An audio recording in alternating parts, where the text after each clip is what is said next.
So, Clayton, thank you for joining us again. Thank you for having me. You've been president of the Immigration and Nationality Law Commission since November to 2024. But I understand that you are an international tax lawyer. How does one go from being a tax lawyer to leading the Immigration Commission? Well, thank you, Pierre, once again for having me, and thanks for the UIA for the podcast here. So immigration law and tax law are very complementary. They're not complementary in terms of, say, Newtonian physics. That in terms of the fact that something is good for tax law that makes sense and optimal for tax law doesn't necessarily mean it's optimal for immigration law, but they do cross paths quite often. So I have been very fortunate over my 29 years of practice to co-counsel with immigration lawyers. And in that way, I guess if you're looking at it in a sort of a Machiavellian way, I'm leading immigration lawyers because I'm really not competition to the immigration lawyers, but the practice areas are very much complementary here. And it leads to the concept of global immigration and global mobility. And in the very end of the cycle, so to speak, or the representation of our clients, the plan would be, from the lawyer's perspective, to get the client from point A to point B in terms of global services in a way that is compliant for both immigration law and tax law, and certainly cost and tax efficient. Nice. And so you're president of the commission, and you were on the organizing committee for the second UIA Biennal Global Mobility Forum, which took place in Lisbon late January. What's the concept behind this forum and behind that second forum specifically? Sure. So there are other organizations that have conferences that cover global immigration and global mobility, but they're really heavily weighted towards immigration only. I would say 95% of the speakers are immigration. And that's just in the law field. There are in other organizations, say in the relocation world as well, conferences that have non-lawyers and lawyers together, again, really focused purely on visas, work permits, residency options, but really not going to interdisciplinary issues here. And this is what makes the UIA Biennial Global Mobility Forum different and unique. And that is that it's interdisciplinary. The idea being, it was born, and if I may, I'll take credit for the initial idea. It was born in Barcelona in March of 2024. It's kind of scary when you have the initial one and it's called inaugural.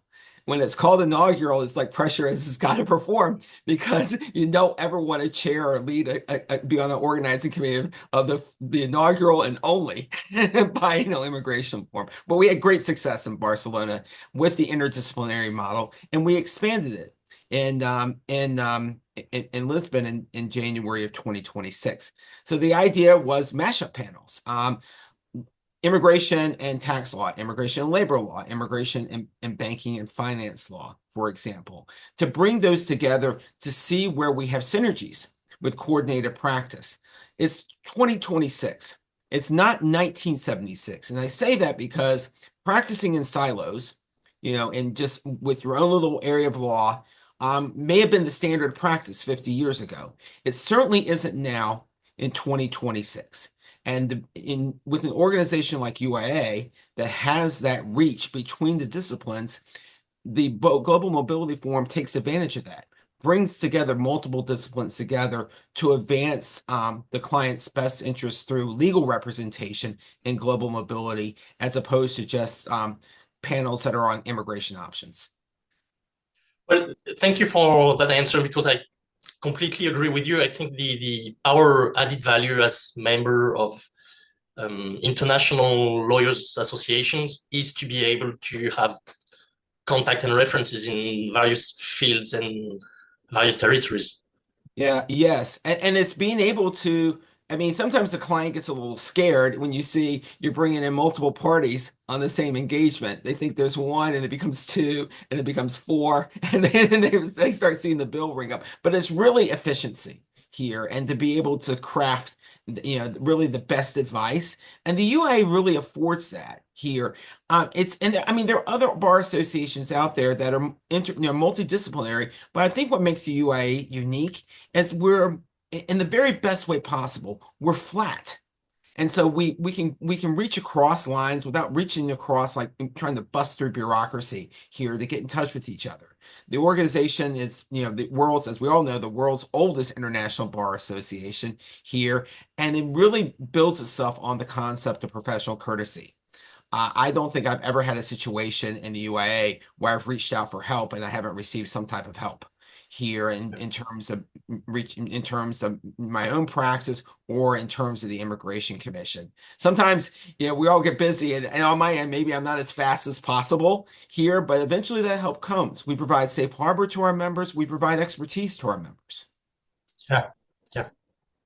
So with that name, Second Biennal Global Mobility Forum, I guess plans are underway for a third one. Is there anything you can share in that regard? Sure. So the ideal space, I mean, there is a calendar. I mean, no one's doing a formal calendar, but there's an informal calendar of lawyers' conferences and global immigration and global mobility. And the natural home for the Biennial Global Mobility Forum is in September, roughly September of odd number years. There's a reason why it's biennial. And so the next one, or at least the proposal for the next one, is in September of 2027. We have some places in mind here, one in particular place, and maybe partnership with another, with a local bar association that is immigration specific. And so we want to make sure we reach out there and reach out with local lawyers here. And then, of course, not offer the same program. I mean, our natural partner in this conference is the Tax Commission. And so currently head by Ricardo Cajola, who is just exemplary.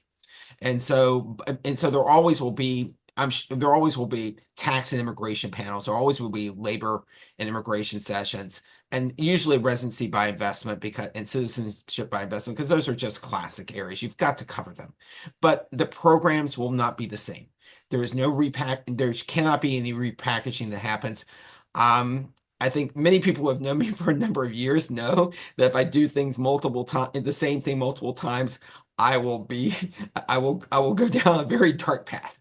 And so I do not believe in repackaging. I would believe in, making new music, so to speak, here, and making sure that provides value so that people don't feel like they're coming to a conference and saying, I'm seeing the same people, all the time, or I'm seeing the same. That can't happen. I mean, you've got to make sure that you bring in new people, new topics, explore new areas here, and really push the envelope. Even if it is at the risk of maybe some minor intellectual failure, you learn and you grow. And so my job here, or my goal, and my fiduciary goal with the UIA, is making sure that the forum, provides maximum value in terms of membership value, financial value, and certainly intellectual value to the organization, to grow the organization as well. And I guess on the side note here, I'll have to figure out what to do in terms of organizing seminars in those even number years when we don't have the biennial, because we have to be respectful for other organizations in their space here. We're good neighbors, and by being good neighbors to our friends and other organizations, we'll grow ourselves. I mean, I firmly believe that it's worked for me in 29 years of practice in terms of growing my own practice. It's worked for me in the last few decades here in leading groups of global mobility lawyers. Nice. So speaking about these other years and the time between each forum, are there other initiatives being advanced by the Immigration Commission? Sure. I think the prime one now is the Guadalajara Principles. I mean, the Guadalajara Principles on the protection of migrants was passed at the last Congress by the membership. But that's only the beginning. I mean, it was a great effort with the task force led by the Vice President of the Commission, Matthew Wills, and I couldn't have asked for a better partner here in terms of leading the commission. But Matthew led that task force to expand the Budapest principles for the protection of refugees and asylees to an expanded Guadalajara principles, which were adopted. But that's only the beginning. The next effort is taking it to the streets, so going out on the circuit and receiving comments on that, getting other bar associations here to start to reference them, to cite them. Otherwise, they sit on the shelf and they gather dust, figuratively. That's no good. I mean, it's good that we congratulate ourselves for a job well done in terms of crafting those principles, but they are still a living document.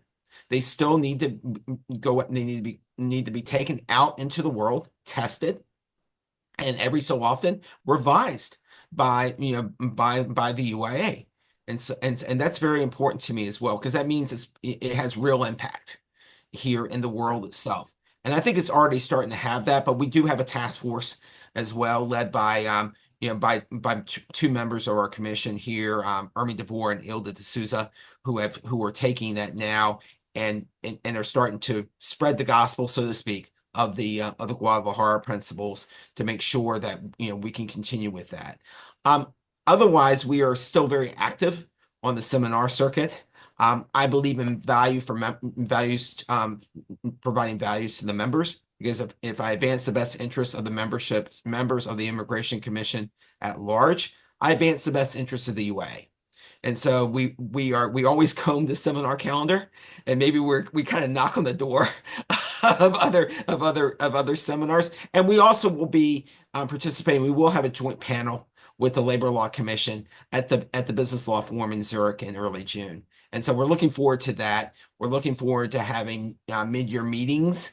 And I say meetings because we may have multiple as well, to make sure that we're able to accommodate our members as well. But certainly there will be at least one of those meetings in Zurich in conjunction with that. And that's a wonderful program. And like the UIA Biennial, the second UIA Biennial Global Mobility Forum, the Business Law Forum in Zurich will be dual track for the first time. And so that's great. I think the more options we provide the seminar attendees, the better. We're there to provide best value in terms of intellectual quality of the program, best value in terms of networking, and certainly best value for money. Well, I'm looking forward to that too. And we're getting close to the end of our interview, but do you have any specific thoughts on the actual state of the global immigration law practice? Maybe such as your thoughts on opportunities and threats? Sure. So I think I'll mention one in each area here, and I like to end on a positive note, so I'll take the threats first. And that is that here we have threats, and it's been a long time. I wouldn't call it a threat, but competition, from non-lawyer providers here. And I want to distinguish that, because unregulated non-lawyer providers. Now, as lawyers, we should be acting in the best interest of our clients. And so when we see other non-lawyer providers out there, we don't instantly have to say they're a non-lawyer, they're no good. We can't go to that extreme. But we do have to understand, and we have to realize here, that we need to protect the best interests of our clients and of the public. And that's very, very important here, because there are things that a lawyer can do that only a lawyer can do. And certainly in the area of client confidentiality being one of them here, and being able to handle that, and being subject to professional regulation. Now, there are global migration agents or immigration agents that are subject to professional regulation. We don't really have them in the United States. We have them in Canada, for example. And certainly we have to respect those professions as well as counterparts, and be courteous, but understand that we need to make sure that we protect the practice of law, and protect the practice in the best interest of the public and our clients. And our best interest, will follow from that. As long as we put the public first, then the legal profession will do just fine. We'll advance. We'll be able to deal with those threats. I will be more succinct on the opportunities. The opportunities are in co-counseling. I mean, there's plenty of work out there for us as lawyers. We shouldn't think of this as one small pie that we're all fighting over. No, the pie is getting bigger, and the pie really is getting bigger in terms of opportunities for co-counseling here.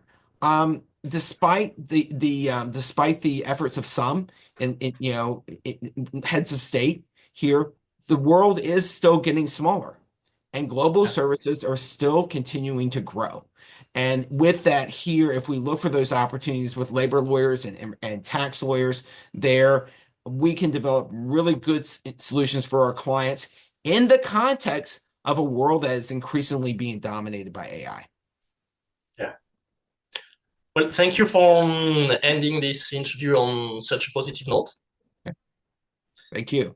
And it was a pleasure having you. I hope you see you again very soon. Likewise. Look forward to seeing you soon. Bye-bye. Bye-bye.